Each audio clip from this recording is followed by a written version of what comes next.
This is Join Us in France, Episode 1. Hello, I'm Annie. And I'm Elise. And we welcome you to the Join Us in France podcast, the show where we share the best of France. Elise is a professional tour guide and art historian. And this is the podcast where we help you prepare your trip to France and share with you everything you need to know to have a great time in France. On today's show, my friend Elise and I introduce ourselves, we explain how we decided to start this podcast, and discuss what we plan to share with you in this podcast. Let's jump right into it with our theme music and introduction.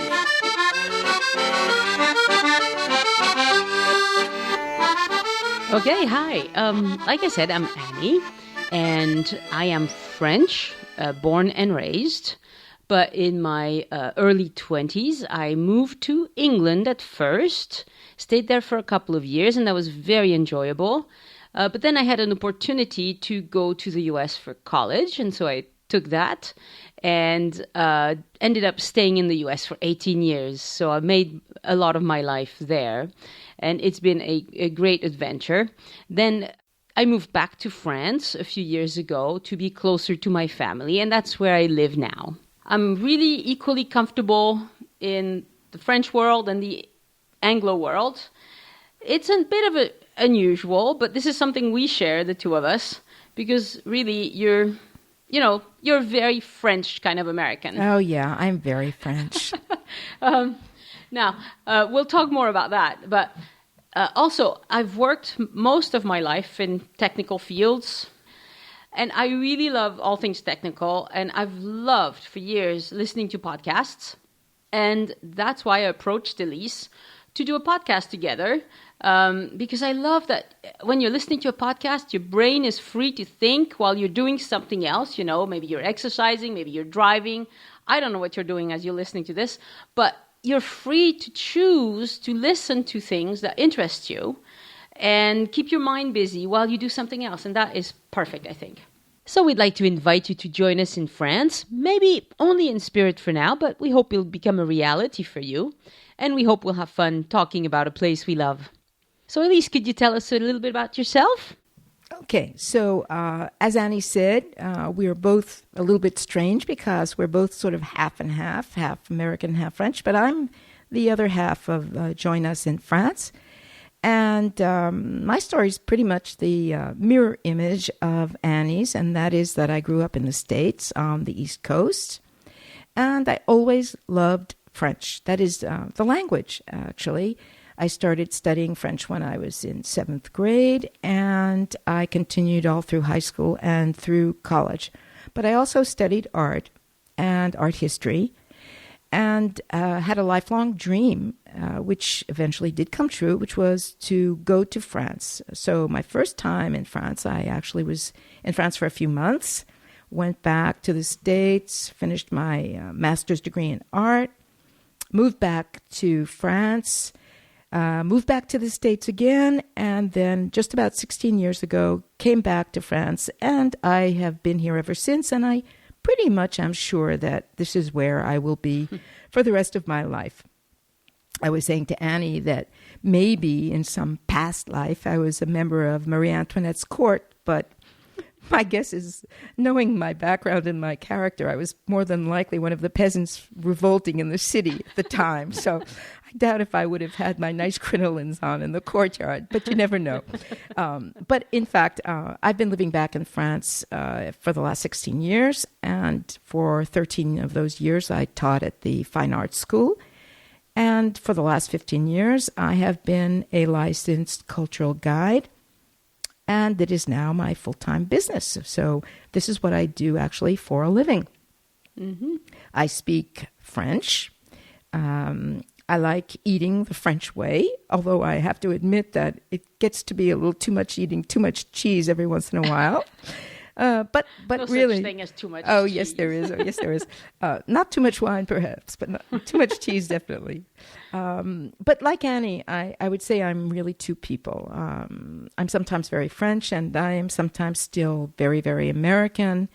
And we are both, we share that, which is very nice because we really understand each other in the sense that we know what it's like to live in two worlds and two different cultures.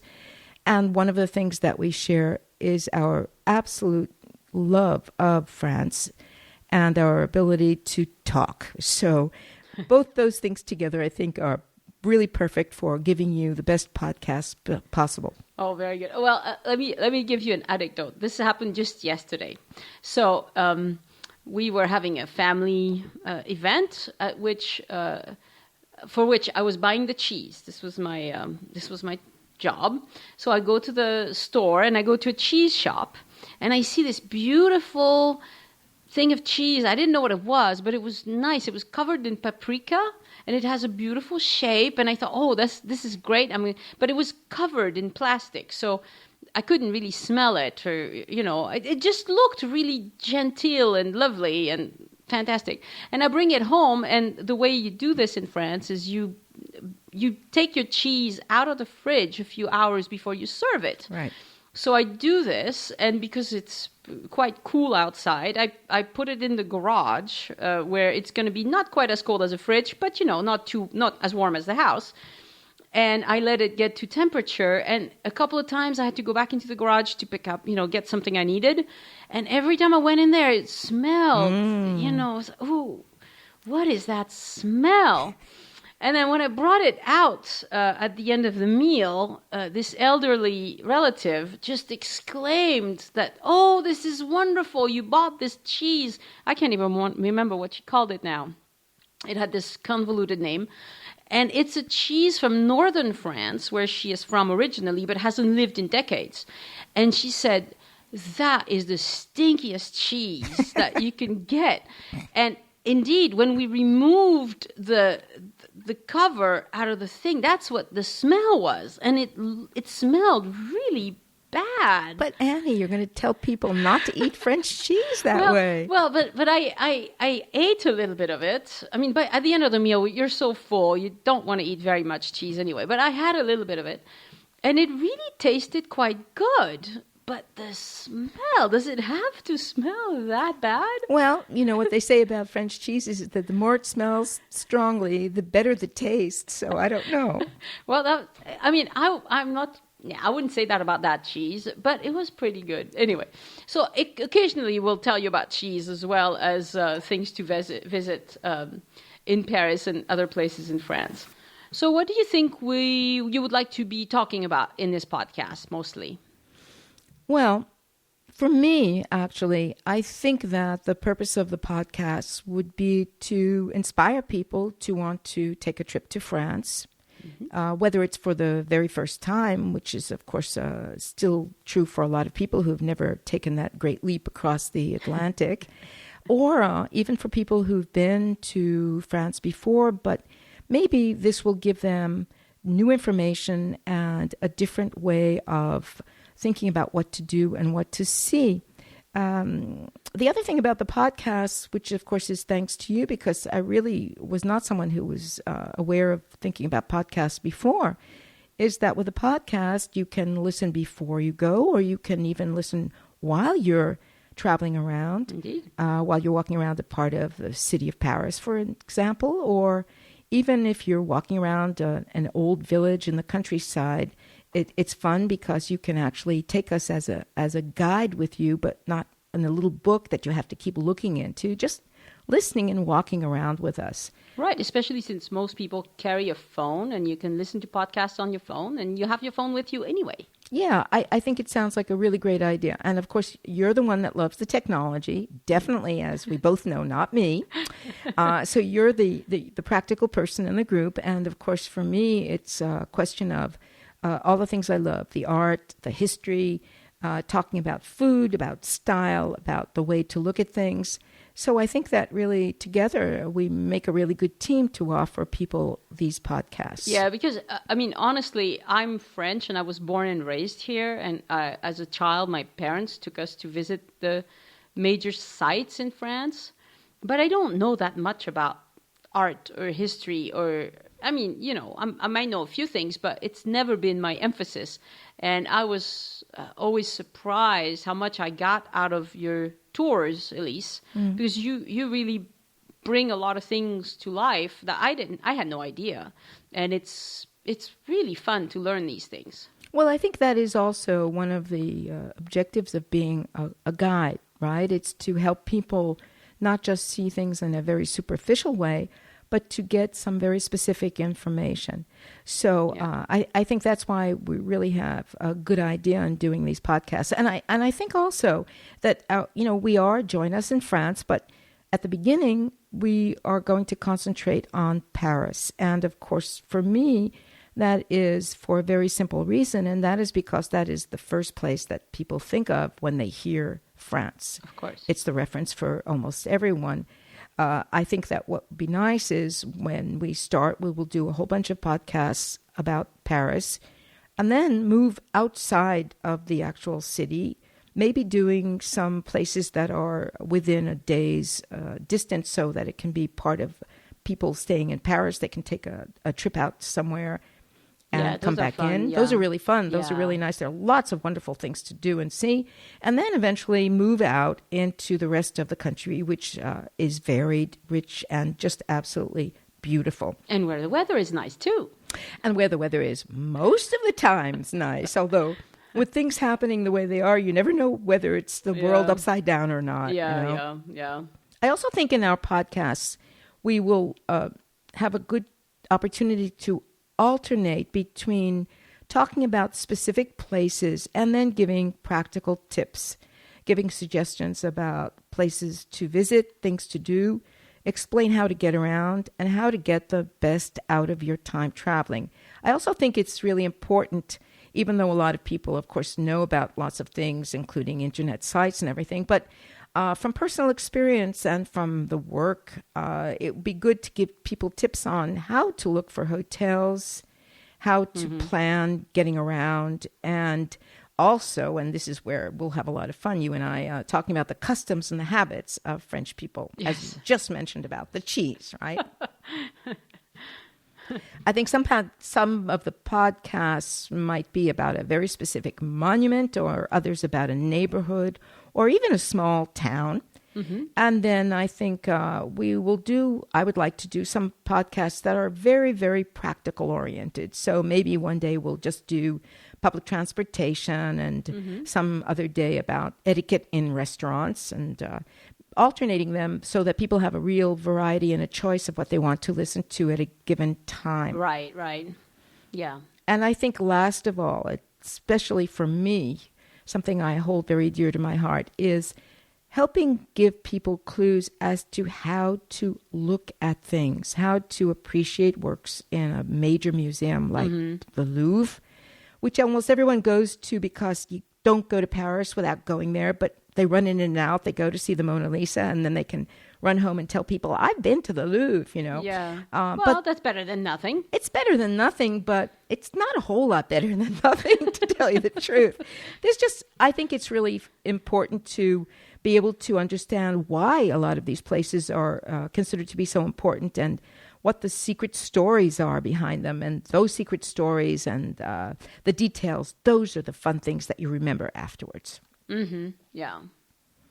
And then, of course, last but not least, food, Annie. Yes, I'm all ears. Okay, you're all ears. Not all mouths, but all ears, right?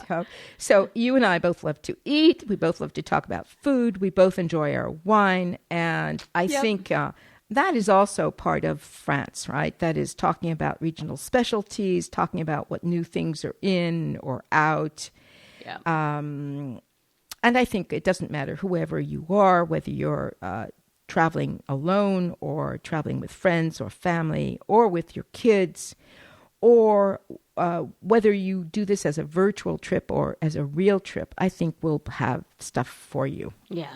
It's really important to linger a little bit on culinary things. Yes, well, let's not linger too much, No. I don't know if you can gain weight just by listening to a podcast, though. No. I don't think that's been done, Elise. But if it can be done, I'll probably achieve that. Anyway, as far as the specifics of the podcast, we hope that we'll give you one podcast a week. And like Elise said, sometimes it'll be short. Sometimes I'll just come in with a language tip. Sometimes it'll be maybe something short and sweet about driving in France. Sometimes we'll give you, well, on the website, we'll put a PDF with some pictures. I mean, there's some things that are better looked at than explained, listened to, So sometimes we'll direct you to the website so you can take a look at what we're doing. We hope that our podcast will be within the 15 to 30 minutes range. Sometimes it'll be shorter, sometimes maybe a little bit longer. And it will all be in the same feed. So if you subscribe to the podcast, which we hope you will do, you won't miss any of it. It'll just come down to whatever podcast application you use, iTunes or Stitcher or whatever. You'll just have it. The idea is to kind of bring it all under one roof. The native who loves the place and the expert who knows a lot about what makes France great, the history, the art, how to live here. I'm sure we'll also have some listeners that already live in France, that are English-speaking people who live here, maybe haven't been here very long, or people who aspire to move to France. We can probably give them some tips too, although that's not the primary Purpose, yes, right. Thank you, of the podcast. Now, on joinusinfrance.com, on the website, which is in development, and will always be in development because we'll always be adding new content, you'll find ways to listen to the show right there in your browser. You can click on it, listen to it right there, or you can subscribe to the show, or you will also find detailed show notes, so you can search. If you need a specific tidbit of information, you can't remember which podcast we talked about that, you can search. We'll put links to the official websites of the places we mentioned, so that if you want to go do some further research, you can do that. We'll add some maps with Google Maps, so you can see what we're talking about.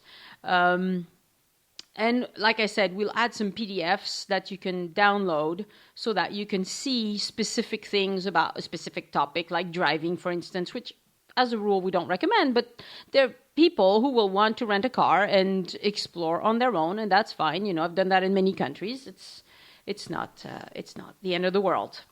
At least we don't drive on the wrong side of the road, right? Well, for us, it's not the wrong side of the road. That's right. It's a trip trying to drive in England. I've done it a few times. Oh, my. Yeah. Well, I have a question for you, Annie. Yes. What is it that you like best about traveling or even about planning a trip? Oh, I love to travel, but I don't like surprises. So it's really good for me. I always spend much more time than, for instance, my husband. He's very happy going somewhere and look it up while he's there. I don't do that. I like to think about it ahead of time. I like to decide ahead of time what places I want to see, where I want to sleep, the basics. Maybe a few restaurants. I don't like to plan out every meal, obviously, but maybe there's a restaurant or two that I particularly want to try. So that's why I enjoy planning and thinking about it, because half of the fun is before you go, I think, is thinking about it. And whenever you're daydreaming, you go to that place that you've been thinking about. And to me, that's really important. Well, that's interesting. It's interesting, too, because I always wonder and worry a little bit about whether people have a set idea in their minds already before they show up in a place, and whether they're going to be disappointed or surprised by what they see if it doesn't conform to what they already imagined. So it's interesting, too, because for me, I think one of the things about planning a trip, now whether that's for me or for somebody else, it's a little bit different because, of course, that is really what I do for a living. But I think for planning for other people, it's to arrange so that they get a lot of surprises and they really get to appreciate as much as possible all that they do and all that they see, and also to give them some information and take them places that will be indelible, that they will take back with them when they go back home, and that will be things that they can talk about later on with family and friends that give them nice, warm feelings afterwards. Right. But now you say that you like to have surprises for your visitors, but not surprises in the way, like when I was saying earlier, I hate surprises. I meant, like, I don't like to find out that the restaurants are closed, and I can't eat for another 3 hours when I'm hungry right now. Like, that sort of surprise is a bad surprise. But now, if you surprise me with some information that I didn't know about, that's great. Well, you're right. And of course, the difference between those two surprises is one is getting an idea of what the customs are in a specific country. Yeah. Which of course does change a lot from country to country, especially in Europe. And the other, of course, is being well informed in a cultural way as opposed to a practical way, because there is nothing worse than being hungry and not finding a place to eat. That's right. Or finding a bathroom when you need it. I mean, you need it. You need it. You're absolutely right. But now, I'll just as an example of what we can call a cultural surprise, but be careful, everybody, if you're going to listen to this. This is going to be a spoiler now. So Uh-oh. You either listen and then forget about it when you finally do your trip to Paris, or turn us off right now and come back a little bit later. But a perfect example, taking people around Paris, and of course going to one of the best known monuments of all, and that is, of course, the Cathedral of Notre Dame in the center of Paris. And most people, unless they have taken a guided tour, unless they're with somebody who takes them around, they don't realize when they're looking at this magnificent building, this structure that is actually 850 years old, that all of the important, huge sculpture that is on the lower level of the church, on the facade, the front facade, is in fact all work that was redone in the 19th century. Oh. There is nothing, absolutely nothing, up until the top part of the facade of the church that is the original sculpture. Why? Why? For the simple reason that most of it was destroyed or in very, very bad condition by the middle of the 1800s. Some of it was, in fact, destroyed during the French Revolution. Notre Dame is a cathedral that was famous and is still famous for the enormous quantity of massive sculpture, figurative sculpture all over it. And a lot of that sculpture, particularly the facade, was destroyed as part of what happened during the Revolution, which is something we should really do a podcast about. Yeah, we'll talk about at that another time. Separately. And what happened was that in the middle of the 19th century, in the middle of the 1800s, it was when the idea of renovation and bringing the value back to all of these major old monuments really became very, very important.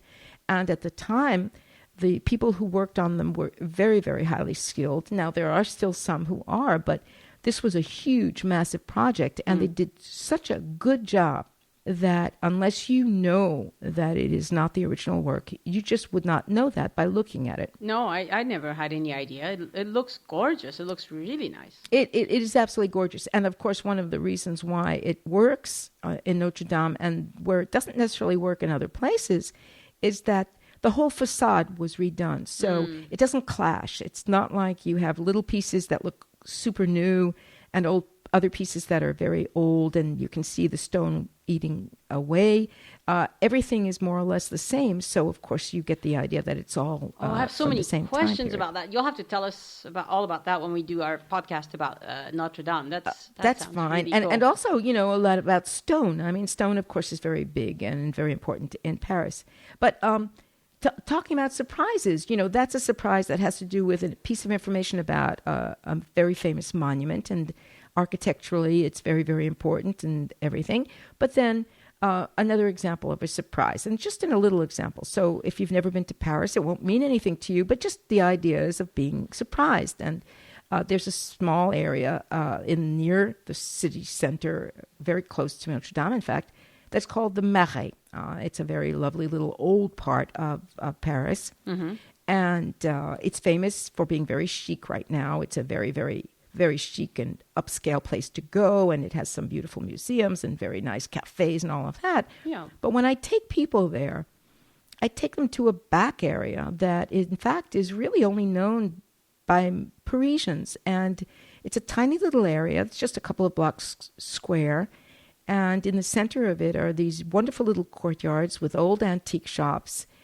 And it's just a wonderful little surprise. And very old buildings and a wonderful hat maker that does a couple that do their own hats that are absolutely gorgeous.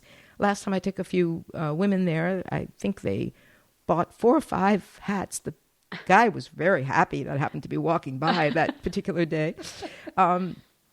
But that's what we can call just a nice little surprise in the sense that it's taking people to something that is not necessarily listed in all the guidebooks. Yeah, right? yeah. Oh, I've had surprises like that on other trips, and it's always so lovely. But it's great when you have a guide or when you know where to go to find these things.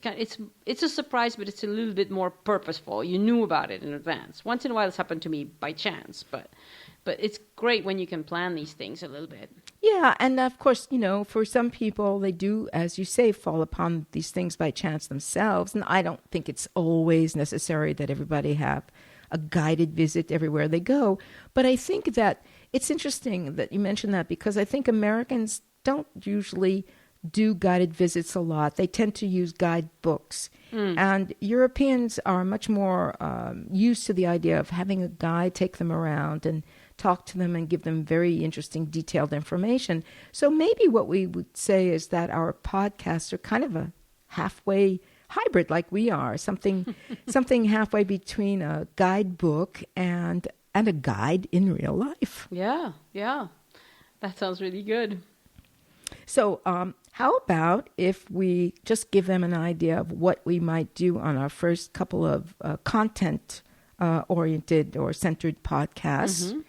And maybe we can begin with the city center, the very, very heart of old Paris, of old Paris. And that is the place called Île de la Cité, which means the island of the Cité. And Notre Dame, the cathedral. That sounds like a really good idea. It's a beginning, don't you think? Yeah, that sounds lovely. I'm all for it. And the other thing I have to tell you, we need to wrap up now, but the other thing I need to tell you is that we really would love to have feedback from you listeners. There are two ways for you to give us feedback. The first is to write us a review on iTunes. That would really help because it helps more people find us.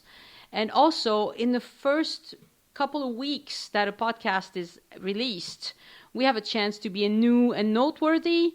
And the more reviews and the more highly rated we get, the more visibility we'll get there. So please, if you like the podcast, go do it today. Write us a blurb on iTunes. And the other way is for you to go to the website, joinusinfrance.com. And for each episode, you will find the show notes.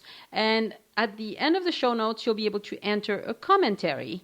And maybe you've been to the place that we're talking about and you would like to add something that we didn't think to mention, or ask a question, or propose a different topic.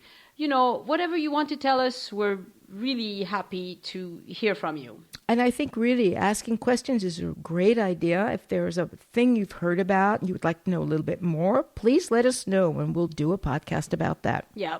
Because the whole idea is for us to share what we know, and we need to make sure we get to know our listeners better so that they can tell us what they need. And we are going to do our best to make it as wonderfully interesting as possible. Yeah. Now, we've recorded 2 shows already. One on Île de la Cité and another one on Sainte-Chapelle. And being inexperienced, we tried to get a URL for the show, and it didn't work out. We didn't end up being able to buy that. And so I think there's a couple of times where I give the wrong URL as we speak. I will try to fix that. But if I can't fix it, our URL is joinusinfrance.com. And that's it. And that is it for today. Thank you so much, Elise. It's been fun talking to you. Thank you, Annie. And listeners, enjoy the lovely music from Rémi. Rémi is a friend of ours. Well, I shouldn't say friend. We don't know him that well, but my brother knows him very well because they play in a band together. And he's an engineer, and I think he's moving to England this week. Traitor. Yeah. Yes, but he plays the accordion, and he's a young guy. He's this young, lovely guy who just picked up the accordion as a child and is doing a fantastic job. So enjoy his music, and we'll see you next week. We'll see you next week. Bye-bye. Bye. Au revoir. Au revoir. Yeah, we should try some French. Come on. We should. Au revoir, everybody. Au